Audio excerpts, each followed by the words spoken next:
Good morning. I'm going to try to not trip and kill myself on these cords. It's lovely to be with everyone today. Thank you all for being here. My name is Gretchen Alkema, and I have a little company called Wolf Eagle Enterprises. That's my consulting brand. But I'm here today really to speak with you about some thoughts and some work that I've had over a long period of time that is about aging. Is anybody aging in this room? Here's a bigger question. Is anybody alive in this room? Yes, praise God, right, that we're alive. And so if you're alive, you're aging. And that's a good thing. Now, I just said something that makes most people want to pick up a rotten tomato and throw it at me. That aging and living are the same thing and that they're good. And so starting with that idea, anybody, well, some of y'all might know a servant of the Lord named Paul. Is anybody familiar with Paul around here? That he says, be ye transformed by the renewing of your mind. And so I start with that today because I'm going to share some ideas with you that may be counter to what we think about in this world, and what we think about older people, and what we think about that thing called aging, and that sometimes we put aging and older people together, and that is kind of true, but it's actually not really true. So I'm going to do some stuff that is hopefully going to break apart some of the pieces so that the pieces can reconstruct inside of your mind, and that you can bring them to your practice, to your community, to your congregation in ways that opens things up instead of what I think we've seen a lot. And I mean this metaphorically, it's probably practically, a lot of stuff has closed down in the last 5 years and 10 years, right? And now we're in that place of things opening back up.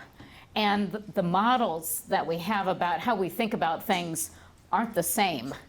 And we can go back to old ways of thinking about old age and aging and older people and young people, or we can be transformed by the renewing of our mind with reconnecting those dots in different ways. So why am I here? Why did Richard ask me to come here today? I have a degree in gerontology from the University of Southern California, Davis School of Gerontology. The gentleman, Vern Bankston, who has a little special place in my heart. He was a faculty member at the Davis School for I think he was one of the original faculty members of the Davis School in about 1972 or 73, and really built what we know as the field of gerontology. And sometimes people think the field of gerontology is about old people. Right? That's exactly. I mean, right. And so I'm gonna break that a little bit today. But one of the things that Vern, I call him Vern. I should probably call him Dr. Bankston. Vern's good, but he, bless his heart. He always taught us to be open to thinking about people in social context and cultural context and communal context, and knowing that how people thought about what culture was for them, that was going to dominate the day. A gentleman, another Southern California legend named Peter Drucker from the business world, said often, culture eats strategy for lunch. And a lot of the things that we do in communities to create changes, we create strategies. We're going to do this, we're going to make these new groups, and we're going to put these people together, and they're going to love it. And without thinking about what the culture is underneath, that culture just eats strategy. Well, I think he even said he eats it for breakfast. It doesn't even wait for lunch. So, so I come to you all with a way of thinking about people as we trek along this course in life, and the time points and what that looks like as we trek, and knowing that people come to this with their own ideas about reality for themselves that is also shaped by the way in which they relate to our Creator. And whether they even think about that or not, there's still shaping that's happening along those lines. And so a lot of things are built into this thing as we walk along this road. There are a lot of bricks along the road. And as we kind of move forward, any of you guys been on this bridge? the new bridge, the International Bridge. I need to just tell you that I did just a crazy thing yesterday. I walked over this bridge yesterday because I knew I was in my presentation and I've been meaning to do the walk, and I'm like, you can't go and talk with these lovely people without actually doing the walk. So I did the walk yesterday, and so this is a rendering of the bridge, and there really is a walking path that you can walk or ride your bike, and it takes you to about here. So kind of just beyond the second big pylon. They're connecting it down, but they're not done with construction, but they opened up the first couple of miles on it. And God, that bridge, it's just, it honestly, I mean, I've done a lot of hiking in Southern California, and a lot of urban hiking, meaning cruising around neighborhoods that are built with concrete or, urban landscapes. And this is the coolest urban hike in Southern California, because you're on this bridge and you're going up over the harbor, and you're seeing the massiveness of industry in the harbor, and you're literally feeling the vibration of the trucks going on the bridge, and it really upends your ideas of reality. It's not for the faint of heart, let me tell you. And why I put this image in many of my talks when I talk about this subject is because the bridge and the road of life is not for the faint of heart. It is not for the faint of heart. And we are walking along this road. And sometimes people think that it is a road that's flat and that's grounded, and I would say it is not. We are spiritual beings that touch down occasionally, and that's kind of what it feels like walking over this bridge, because there's so much vibration with the trucks that are going by. My brother said, "What the heck do you think you do in an earthquake?" I said, "You lay down." And you just hold on. But this bridge is a metaphor for what we're doing, in my perspective, from an aging perspective. And we are crossing along this bridge. So keep this in your mind for a moment as I move on to 3 concepts that are fundamental in the world that I live in of gerontology. The first one is the concept of age. Age is that singular moment in time that if we all just took a snapshot of where we are right now, that's age. Like where you are right now. What's happening in your world right now. And all the contextual elements of that. Now we see that a lot in children, and it's easy to see in children because it's like they need to get certain, vaccinations at certain time points. They get certain checkups at certain time points. You know whether they're developmentally, arcing along in the pathway that somebody said that they should because of moments in time. And a lot of that gets really structured in early years because we know what we think is supposed to happen with young children in early years. We see those developmental phases of speech and language and hearing, and that's all marked out. But as we get older, there used to be very particular moments and markers in time that we would do things by certain time points, but that's kind of gotten fuzzy over the life course, and certainly over the last, I'll just be broad, the last 80 years. But there probably are still some things that we may even have in our own mind. If we ever say to ourselves, well, by this time of life I should have ... That is about the concept called age. Okay, that's age. Then there is the concept of aged. That's whatever we decide an older person is. Okay? It is a socially constructed idea about who's old in society. AARP membership is what? 50. Right?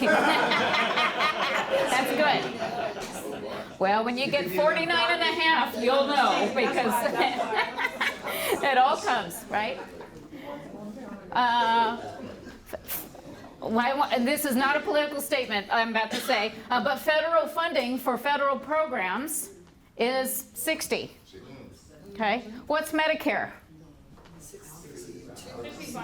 65, right? 62 is that point where you can get Social Security. You get like a fraction of it, but you can actually, call in and say yes, right? So these are ideas of aged, and it's about the social construction of age. So it's no longer just this series of time points. It's a very particular point that a society has decided. Now, lots of other societies don't have anything about, there's a long history about how we get to age 65 for Medicare that goes all the way back to the late 1800s. But it's what a society chooses, which we all know that there's a lot of complexity in how we choose and what we mean by that and what we're designating of people on this side of the choosing versus that side of the choosing. Okay, so there's a lot built into that. Then there is aging, which is what we're doing right now. And it's a dynamic flow. It's moving along. Because anytime you try to grab that point of aging, it's gone, right? We grab the day, we grab the moment, we grab the second, it's gone. So how do we do those? How do we live in the presence? How do we live in the presence of something that's moving? I think all of us have probably some ideas about that around here, right? Of just relaxing into the presence and being with it, but knowing that you can never really get your hands on it like sand.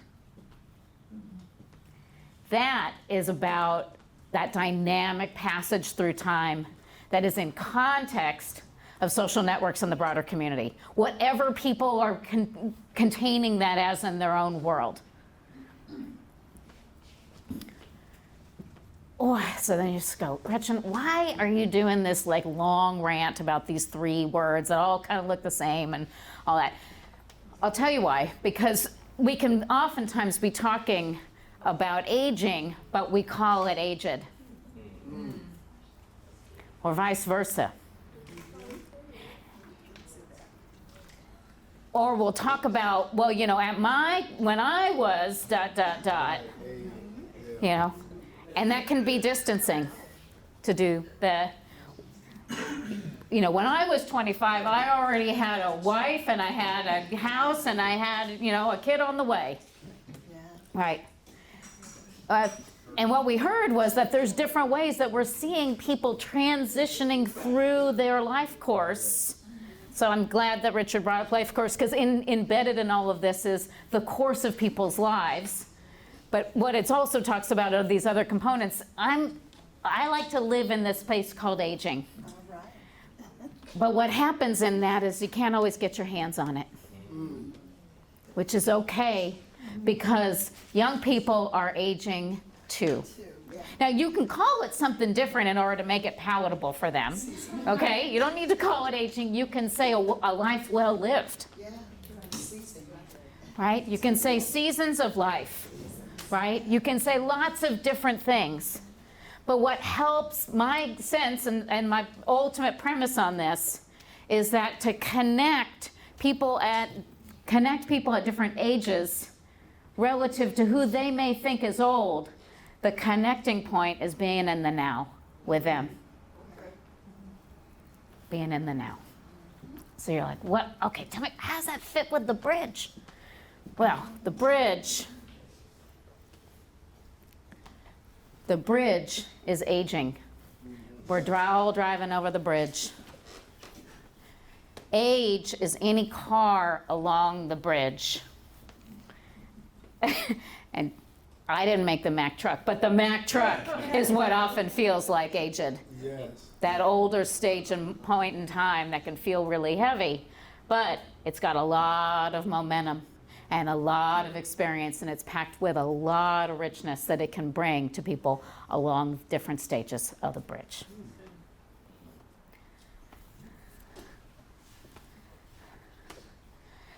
There's a lot of discussion about what is healthy aging inside of this concept that has ideas about who's old and how people cross along the life path. And this is so again, I told you, I think about aging, but we can just call this living if that's more comfortable for you. So healthy living, this is Gretchen's framework for what healthy living is that first of all, we're physically alive, and we all agreed, right here? We're physically alive? Yes, good. Now, lots of people will get attached to that has to look like something very particular. And I'll often call it in the gerontological world, I'll say, my amazing grandmother who was 95 and who jumped out of an airplane, and isn't that the picture of health? And I actually don't think that at all, but there's a lot of people who will think that, and I just go to something that is pretty significant and pretty ground floor, which is, are you here? Are you here? That honors people who are in lots of different places physically, lots of different places physically through the cognition of their mind. And are you here with us now? Are you emotionally available? Are you able to connect with what your feeling states are and the feeling states of other people, and to have empathy and compassion and concern and awareness of what that looks like, and available to be in emotional space with other people? Are you mentally active at the smallest level? Meaning, are you able to be in dialogue with another person, hear what they're saying, and reflect that back? Even if it is, and I've done a lot of work with people with a lot of cognitive impairment like Alzheimer's disease and strokes and others. It may not mean anything about, larger subjects at hand, but can we do this right here with each other? Right. And be present with each other to the best of people's ability? And ultimately, are we spiritually aware? Are we tapped into that life force that is beyond the physical life, that is connecting with us all, no matter what we call that, no matter what we call the creative energy and the expressions of creative energy, which I happen to have some particular names about, but not everybody else does, and that's okay. But can we be aware of that and aware of the spiritual energy that lives in us all? This image, it got transformed over a little funky, I think, because of the apple. There actually, in my original, there is a connective circle between all of these pieces, because they are not divorced from each other. They are integrated into an integral whole. Young people want and need this just as much as older people. This is not about age. This is not about aged. This is about aging. This is about living life one day at a time. A connecting point for the way in which you may bring people together around these particular elements. And how are they and where are they in all of these various pieces? Notice how none of this has to do with what your education is, or what your career path is, or how much money you make, or about the mechanics of what the world is trying to tell us is what's good. It's totally outside of that.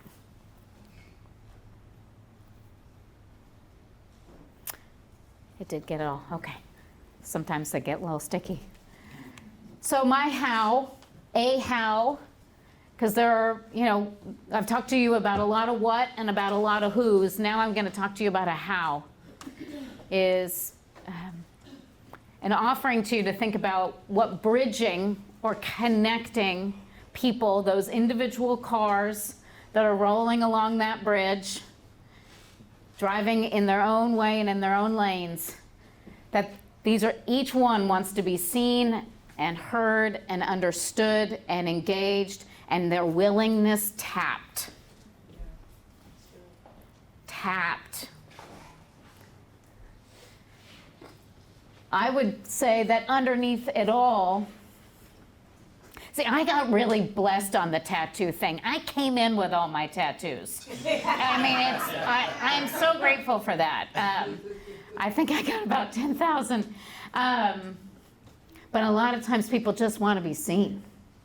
and they just want to be recognized, and they just want to be unique and different from other people, and they want to be noticed. They don't want to be that individualized crystal. They want to have some sense of community while also feeling a sense of creativity.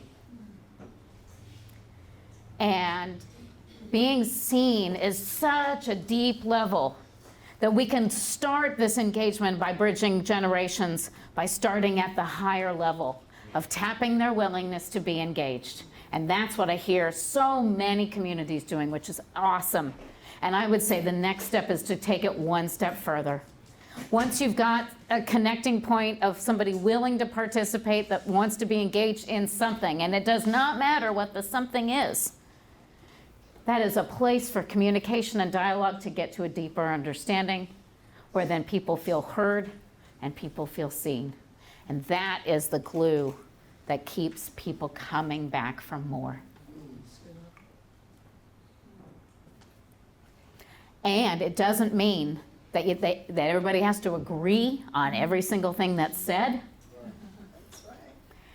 And that people don't have to have a sense that there's only one way of doing things and one way of seeing life. We all, I suspect, have had our own walk with the spiritual books of our choice. And you read it one time, and then, 3 months later, 3 years later, you read the same thing, and you think, how did they sneak that in there? When did they rewrite that thing then? And now I see it differently, right? So we allow ourselves to be seen and heard and understood differently. We can allow that for others. So,